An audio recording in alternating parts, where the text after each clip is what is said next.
They're calling it corporate suicide. Companies going woke, inevitably going broke. And one of Americana's most iconic restaurant chains learned that lesson the hard way in literally 48 hours. Stick with me to the very end of this video because we're going to see precisely why the era of go woke, go broke ain't just a slogan anymore. It's the new reality of American business, a reality that has progressive leftists in an absolute panic.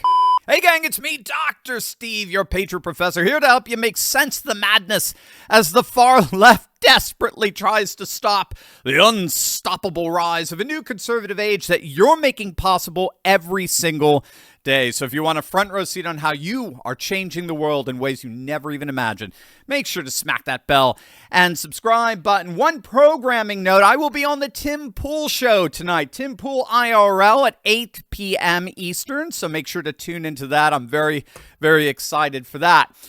And you did it again. You changed the world again. Well, you and with a little help from Donald J. Trump, but together you are an unstoppable force. Yesterday, August 26, 2025, Cracker Barrel, Old Country Store, shocked corporate America by announcing a complete reversal of their controversial logo rebrand, but not before Trump himself weighed in and essentially forced their hand what may be the fastest corporate capitulation in modern business history. So as many of you know, just last week, CEO Julie Fels-Massino her resume reads like a corporate consultant's playbook. She's been at Starbucks, she's been at Taco Bell, she's been at Mattel. She unveiled what she called All the More. It's a $700 million rebranding initiative that stripped away everything that made Cracker Barrel authentically American. Gone was Uncle Herschel, right? The overall wearing figure who'd leaned against the wooden barrel since 1977. Gone were the warm, rustic colors. Gone was the Old Country Store tagline.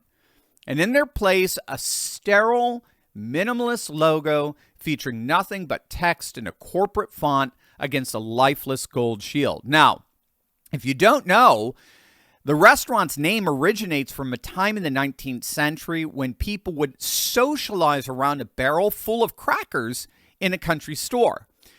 But this new CEO appears to have disparaged the traditional Americana origins of the restaurant. She's reportedly a major advocate of DEI policies and instituting wokeness and inclusivity all throughout corporate mandates. And after instituting the controversial rebrand, she actually doubled down on what was appearing already to be a massive backlash. Check this out. Honestly, the feedback's been overwhelmingly positive that people like what we're doing. I'll give you another soundbite. I actually happened to be in Orlando last week with all of our managers. We bring them together and every other year. And the number one question that I got asked, Michael, was, how can I get a remodel? When can I get a remodel? How do I get on the list? Oh, really? So because the feedback and the buzz is so good, not only from our customers, but from our team members. They want to work in a wonderful restaurant. So we're doing everything for our guests and our team members. Well, obviously that wasn't true. What she may be in an echo chamber where she's getting fawning accolades from woke diehards, but that was not true. Within days, Cracker Barrel's stock plummeted over 12%, wiping out nearly $100 million in market value. But the real change was happening on the ground. Photos began surfacing on social media showing empty parking lots at peak dinner hours, including one from country music star John Rich, showing just 2 cars in a Tennessee location that was normally packed. Conservative commentators erupted. Donald Trump Jr. posted, what the F is with Cracker Barrel? The woke war room on X accused Massino of replacing a cherished American aesthetic with bland, lifeless branding and called for her immediate resignation. But the moment that changed literally everything came just yesterday morning when President Trump posted on Truth Social, Cracker Barrel should go back to the old logo, admit a mistake based on customer response, the ultimate poll, and manage the company better than ever before. They got $1 billion worth of free publicity if they play their cards right. Very tricky to do, but a great opportunity. Have a major news conference today. Make Cracker Barrel a winner again. And by the end of that same day, yesterday, Cracker Barrel completely surrendered. Quote, "We thank our guests for sharing your voices and love for Cracker Barrel. We said we would listen, and we have. Our new logo is going away, and our old timer will remain." The company announced that statement on social media, and it was very clear that the days of woke advertising had come crashing down. Trump's response was immediate and victorious. "Congratulations, Cracker Barrel, on changing your logo back to what it was. All of your fans very much appreciate it. Good luck into the future. Make lots of money. And most importantly, make your customers happy again." Now, obviously, this was not just about a logo. What the legacy media is trying to do is make the absurd claim that this was all a manufactured overreaction outrage by the far right. But the legacy media, of course, is frankly hiding something central to what happened here. The legacy media is they are deliberately hiding one key ingredient for why corporate America keeps going woke. And of course, they're doing that because what we call journalism today is often nothing more than agenda-driven activism wrapped in a headline. And behind the curtain, it's insiders like media executives, political operatives, and algorithms calling the shots and deciding what we see and what we don't. Now, this problem is exactly, gang, why I use ground news. It cuts through all the noise, the spin, and the manipulation and shows you what's actually happening here in America and around the world. Ground news brings together headlines from over 50,000 news sources all around the world, and it makes it easy to understand what's happening. But what really makes it powerful is its transparency. You don't just see the stories. You see the political bias behind every source, the ownership ties, and the coverage breakdown across the spectrum. That's why over 1 million people have downloaded Ground News. Check it out for yourself at ground.news/Steve. My favorite feature is the blind spot feed. It shows you which stories are blowing up on one side of the aisle but barely mentioned on the other. I mean, it's the clearest way to see media bias in action. Here's an example of a story barely getting any traction on the right. The Washington, D.C. Attorney General has sued the Trump administration over the D.C. police takeover. So it's claiming that the administration is abusing power, but you would think, of course, that reducing crime and making people feel safe would be popular with everyone, regardless of party, right? Well, here's a story the left is completely ignoring. Treasury Secretary Scott Bessent rips Pelosi and calls for single stock trading ban in Congress. Now, if the guy in charge of America's money is calling out Congress for acting like Wall Street insiders, maybe it's time we do something about our public officials using insider information to get rich. You see, with every story, Ground News shows you the entire spectrum of who's reporting from left, right, and center, how reliable each source is, and who owns each outlet. It's everything the corporate media doesn't want you to see. Right now, you can get 40% off the Vantage plan, which gives you unlimited access to all the features I personally use for just $5 a month. Just visit ground.news/Steve, click the link in the description, or scan the QR code. That's ground.news/Steve.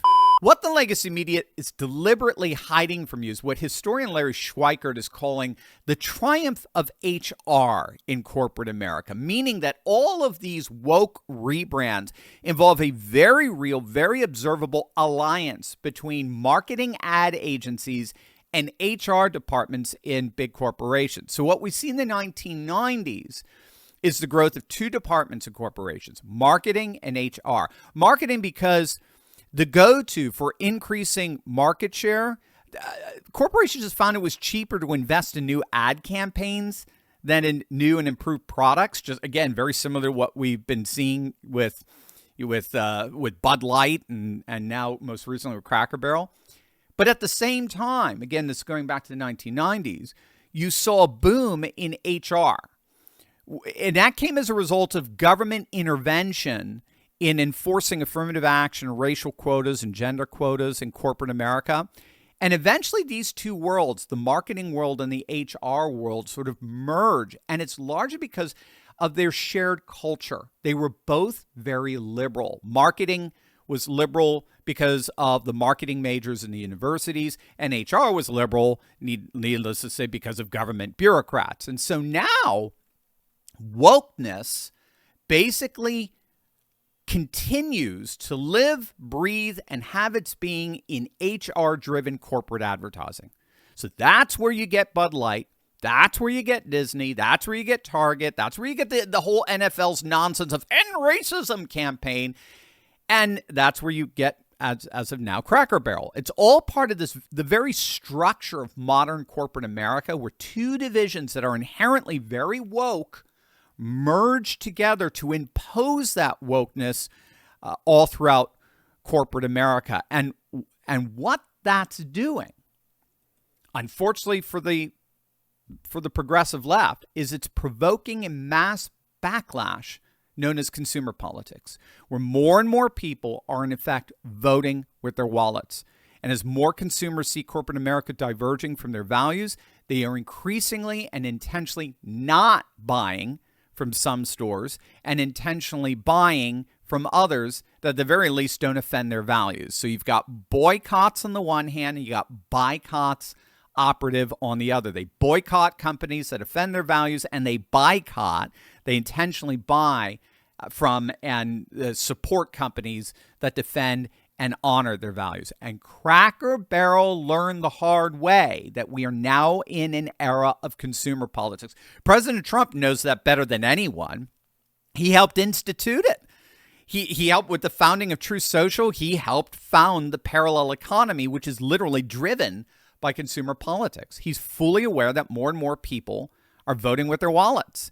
And as such, a Harvard Business Review study found that marketers are returning to traditional advertising after a decades-long decline. So consumer service companies are increasingly spending ad revenue on traditional advertising and pushing nationalist and populist traditionalist themes. And the Harvard study found that the increase in that budget's over 10% of late.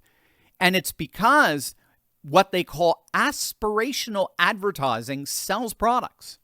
Aspirational advertising sells products. Woke lecturing doesn't. And so by bringing the power of the White House to bear on this situation, Cracker Barrel capitulated.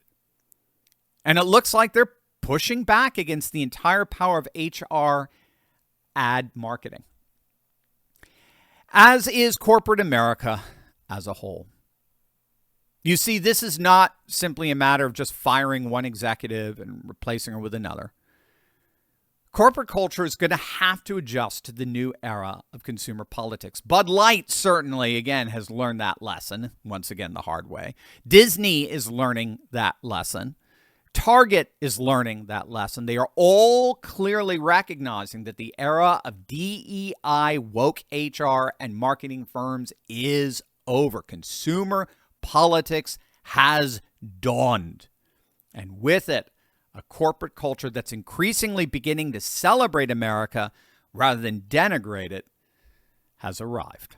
Have you locked in your seat from my America Awakened Masterclass yet? Because seats are filling up fast. This is your shot to grab our Freedom Week discount before the price goes up. This isn't scripted, it isn't safe, and it sure as heck isn't censored. It's real, it's raw, and it's unapologetically patriotic, just like the early days of Turley Talks that helped ignite a movement. But listen, this discount won't last. Click the link, claim your spot, and join the rising tide of Americans reclaiming faith, family, and freedom. Let's light the fire of liberty and awaken America together.